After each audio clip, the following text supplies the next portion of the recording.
Right, 25 April 2021, and today I want to just quickly take you through where we are, and I'm very, very excited.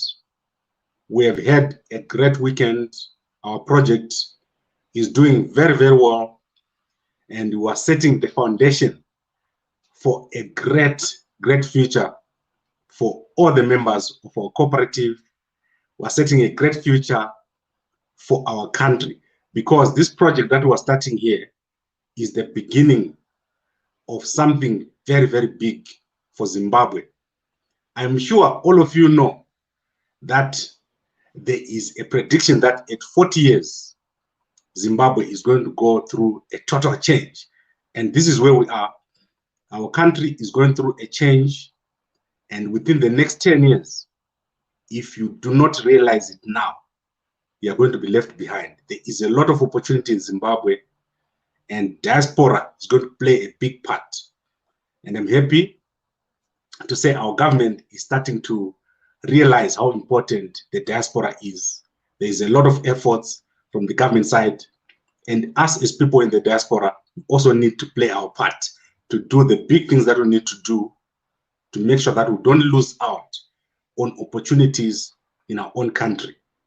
So as you can see on the screen, I've got the words R100,000 weekend.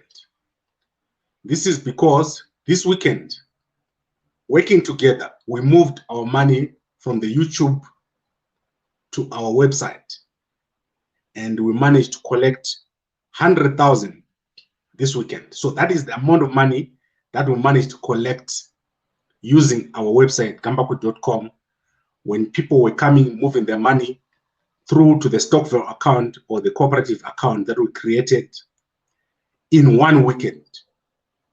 This is an amazing amount of money. Cooperation from all over the world, Australia, UK, Canada, United States of America, Ireland, South Africa, Botswana, Mozambique, all these countries that I've mentioned, people have come together and they are working together on our project, the Diaspora Investment Group Housing Project. And I want to say, this is something very, very big, because Zimbabweans have been all over the world for a lot of time, 20 years, 30 years. I've talked to people that are working big jobs overseas.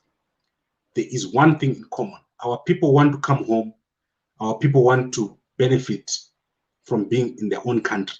And we are going to make it happen.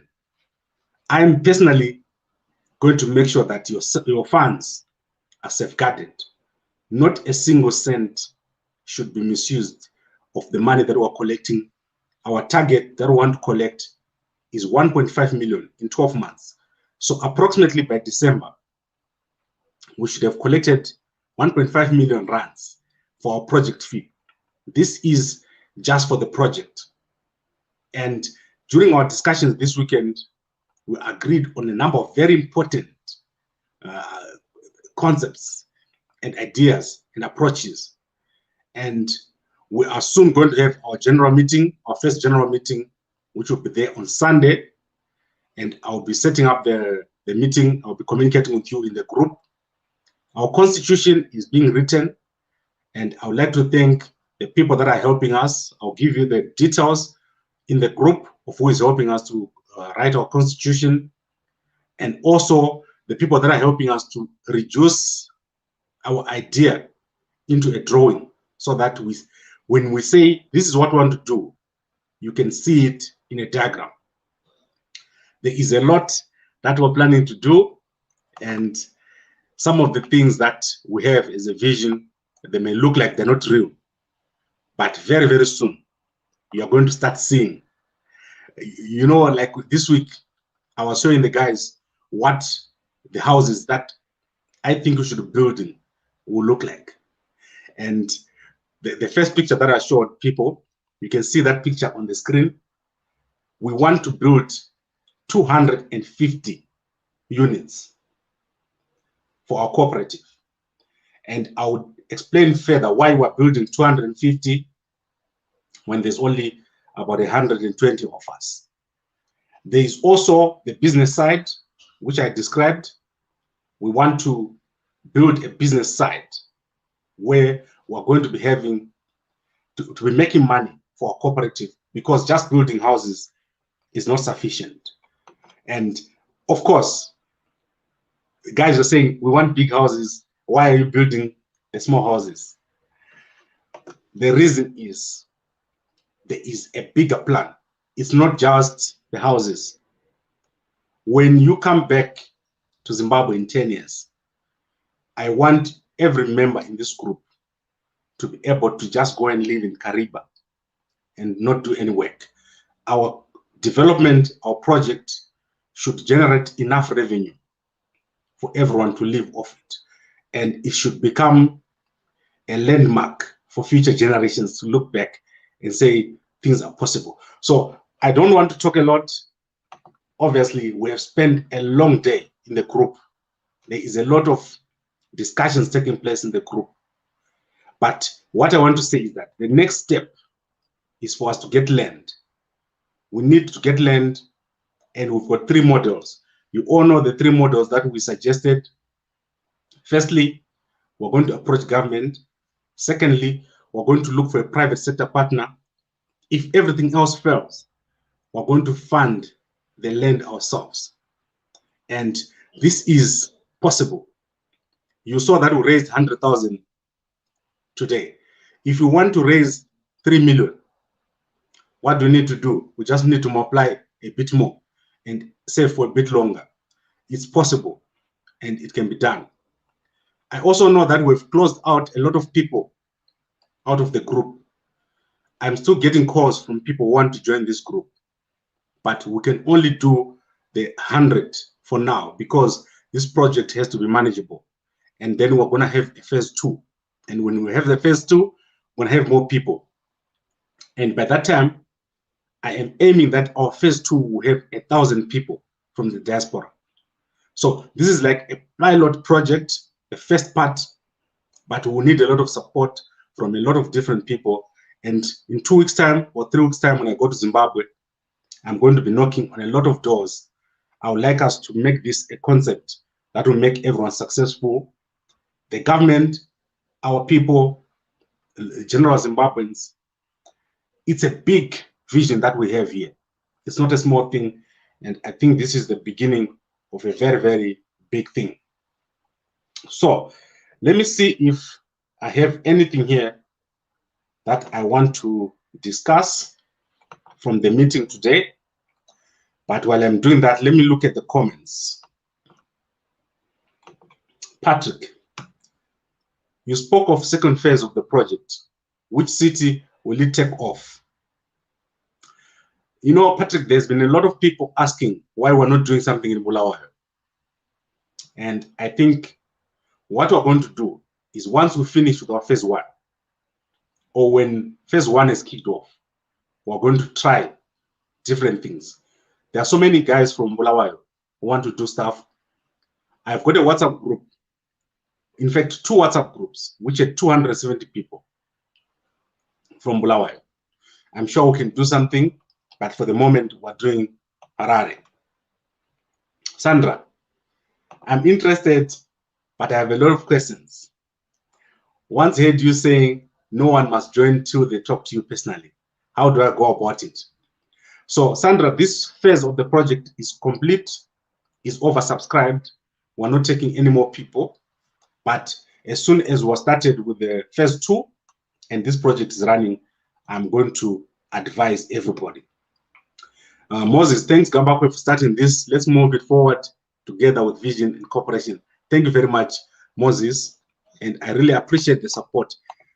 There's nothing here that I can do by myself. And I was telling the guys that if you've got $100, you can buy a shoe, you can go to a movie. But if we put our $100 together, we have 100,000 rands. 100,000 rands is enough to do a lot. 1 million rands is enough for us to build a supermarket. And this is where we need to start. We need to think business. Don't just think a house. A house is not important. It's got no commercial value. We're going to have houses. But this is where the money is. I always want you guys to remember this. This picture, it shows you a shopping mall. This is where the money is. When you start putting a shopping mall, a school, a creche, a gym, a filling station around your development, and you own it, it means every cent that you're spending, it's circulating in your community. This is where you need to be thinking.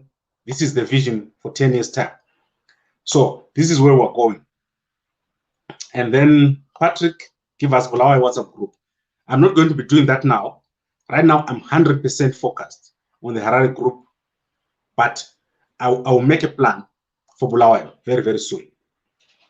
Vogue, why don't you have a Johannesburg-based housing project? You can find a Johannesburg-based housing project.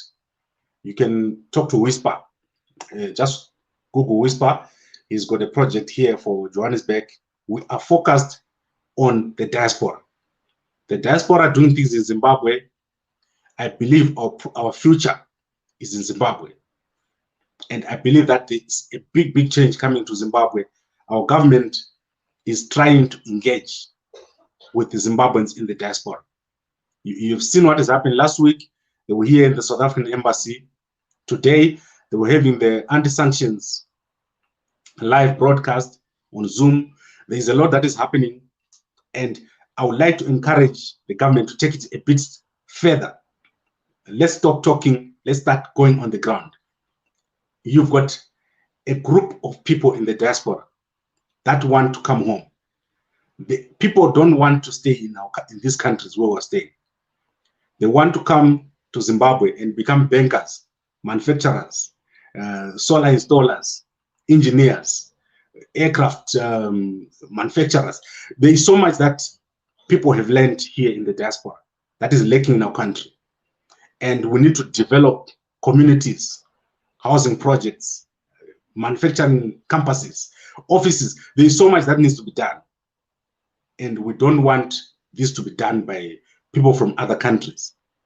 This is why we need to start now and to work harder and have a bigger vision than just building a house. So you will see when you're talking to me, I want a little 3-bedroom house, but I want us to be focused on how do we make money? How do you as a community member have money or make money from the project that we're going to be developing? So that is where our focus is.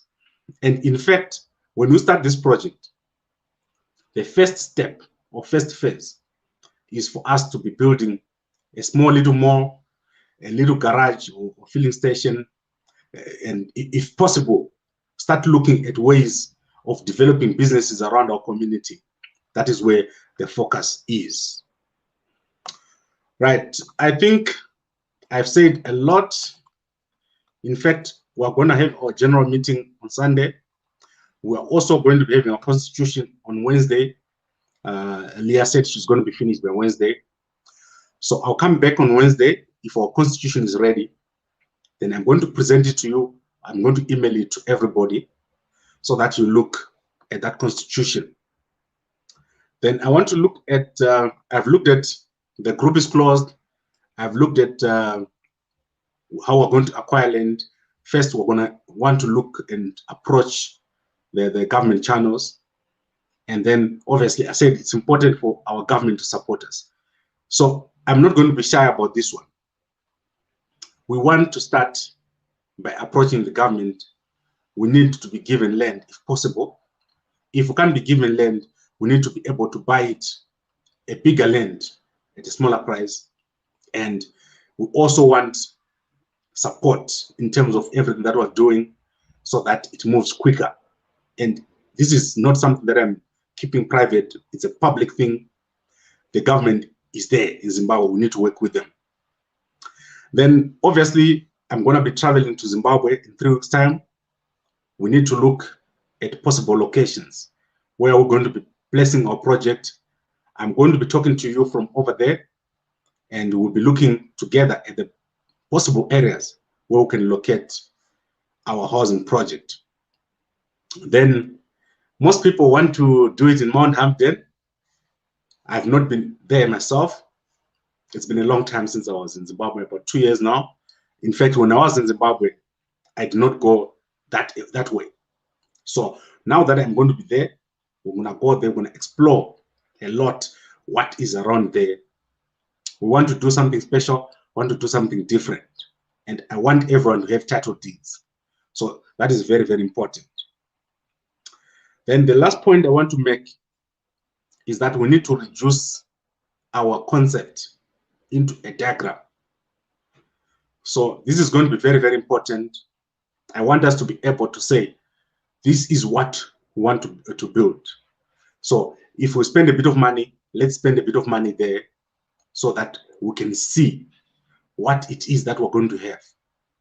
And I want to end by saying thank you to everyone for the cooperation, for all the support you gave us. I know we don't have a perfect system. If you wanted a perfect system, you probably wouldn't have used our link, which was not working for a few days. You probably would have found someone who's got a better structure. But we did this as we build this as we're going. And this weekend, it was successful. I'm sure there'll be a lot of other things that will need to be done. And everyone will have to chip in, because this is our thing. It's a cooperative. Everyone has got an equal share. I don't have more share than anyone, and everyone has got the same amount of share. We all have one thing in common. We need to make this work. And I know that we're all focused on this, making this work. So I think we've answered all the questions. Coding, we need a Masvingo group. I want you to form this Masvingo group, Coding. If you need help with this, give me a call. I can help you to set this up. I can't do everything. So if you're in Masvingo and you really want to do this, let's do it. Give me a call. I'll assist you. Vogue, why don't you invest in cryptocurrency? There's better returns there. We are going to do that. We are going to do cryptocurrency. In fact, after we've established our project, I've got some ideas on putting an ATM there, a Bitcoin ATM in the development. So that is one of the things we need to do. Emmanuel saying good luck. Gambakwe, usazotinya dzisa. I'm sure I've got 100 people who are keeping me in line. It will be all well. Right. If we have negotiators in our group, can they advise on the trip? I think that is something we can do. Takawira, thanks Gambakwe, good ideas, but remember, these are cooperative projects and they will not be spared from the rest of clubbing business caused by our government. Thanks. So Takawira, I want to come to what you're saying. The government is not the cause of the crumbling of our businesses. Let me explain to you why. In Zimbabwe, there's no private sector. There is a private sector, but it does not belong to us. The biggest companies that you see in Zimbabwe, they are South African companies. Go into Harare now and walk anywhere. You're going to see Edgar's, you're going to see Truett's, you're going to see Pick and Pay, you're going to see PEP, you're going to see Standard Bank, you're going to see OK, which I told you last time is Investec. You're going to see a lot of companies, platinum companies, gold companies. They're not Zimbabwean companies. Don't blame the government only. There is a structural problem in Zimbabwe. If you put a new government now in Zimbabwe, you will still have the problem that we have, because our problems are structural. That's why I'm saying in 10 years' time, we need to have established ourselves so that we are able to take part in the economy. Right now, there's no one who's taking part in the economy. That's why you see that dealers are the ones that are known. People that you don't know how they make their money. Those are the people that you know. We want 100 millionaires. So this group, it must turn into 100 millionaires. People that you can point to say, they started here, they did this, and this is how they became millionaires. When you have 100 millionaires, it becomes a domino effect. I told you that here in South Africa, there is 500,000 US dollar millionaires. In Zimbabwe, we don't even have 100 US dollar millionaires. And remember the number I told you, 500,000 US dollar millionaires compared to 100 millionaires in Zimbabwe. The reason is they are taking opportunity everywhere. They take opportunity in South Africa, they take opportunities in Mozambique, they take opportunity in Zimbabwe. There is nowhere where South Africans are not taking opportunity. If you go to Namibia, they're taking opportunity. If you go to Lesotho, Botswana, South Africans are taking opportunity. However, for Zimbabwe, it's not been the case. You're not participating in the economy. You rather jump the border, come to South Africa and paint houses or clean houses. That is not the way. We need to do better. And this is where I'm saying we need to start. And what we've done this weekend is a very, very good start. So I've been talking too much, and I can talk about this topic all day. Bavlani, we're no longer registering. We're closed. We've got too many people now, but I'll soon announce a phase 2. Then, right, Desmond, it can be achieved with careful planning. Rejoice, do you have a group in the USA? And you know, Rejoice, I don't want us to have a group in the USA. I want you guys to come back home and make money at home. The ideas that we're doing here is not just for you to have a house. I want you to be able to make money, enough money, so that you're back home and you can do more. Because currently what we're doing is not the way. You can't retire on what we're doing. Right, I think I've spoken for you for long enough. I'll be back on Wednesday. If you need to talk to me, WhatsApp me on my number. I'm going to give you my number right now. That's my number there. WhatsApp me and let's talk about any important issues that we want to discuss. We have started very, very well, and we can do more. I want everyone in the diaspora to have a different view. How can I make money in my own country? Why am I running out when others are running in? And let's think about that deeper. We've got the money, we've got the capacity. If we say in this group, let's put together 1,000 US dollars today, that's a lot of money. If you all say, the 100 of us, let's put 1,000, that's 100,000. You know what we can achieve with that money from one day? It's too much. What about 2 months, 3 months, 12 months? We can do more. So this is why I'm saying the capacity that we have and the ability and the possibilities is just too much. Right, more. I think some of these things we need to discuss them in the group, because obviously there's just too much to talk about, and we can't talk about all of it here. Good night to everybody, and I'll be back on Wednesday to give an update on the Constitution. And then on Friday, I'm going to be back with the WhatsApp. So we've got our WhatsApp discussions, which we did today. I'm going to post them on the website, and then I'll publish them by Friday. Then we can discuss them before the Saturday meeting. So I'm going to come back on Friday with the WhatsApp summary. All right, thank you very much for watching, and I'll see you again on Wednesday.